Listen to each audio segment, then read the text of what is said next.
Our presentation today is about Nazi racism and the consequence of this political idealism.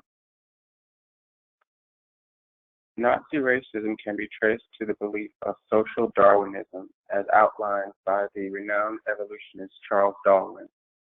His evolution theory states that nature has a way of selecting the strongest and best suited to exist. Hitler extended this thought to include human natural selection, in which he considered the Aryan race best suited for leadership.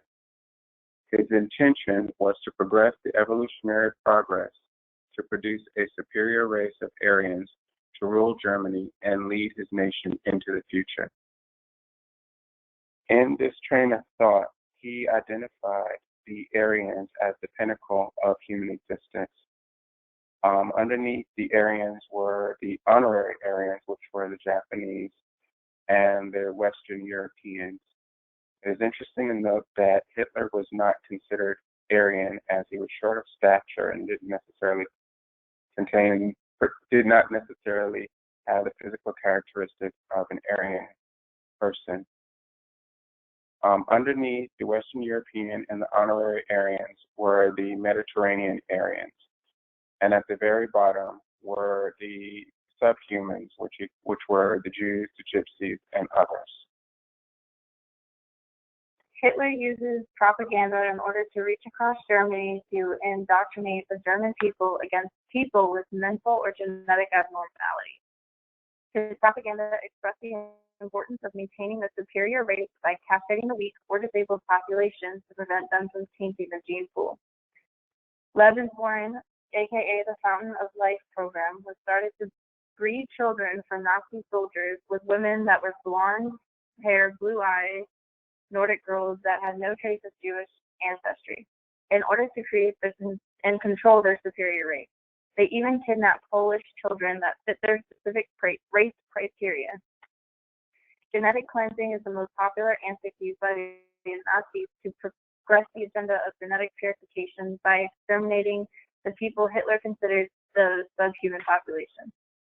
They did this in concentration camps while burning and gassing the subhuman people in hopes of purifying the genetic pool.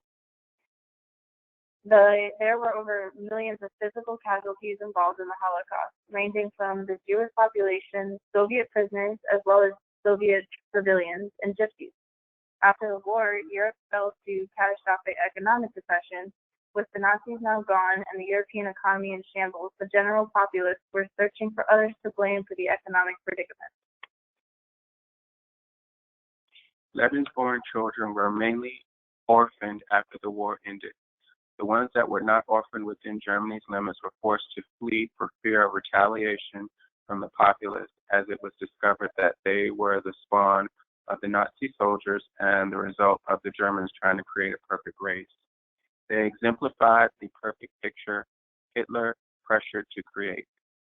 Any children that were born in the program that happened to be disabled or were not up to their standards of pure Aryan perfection were sent to concentration camps or killed.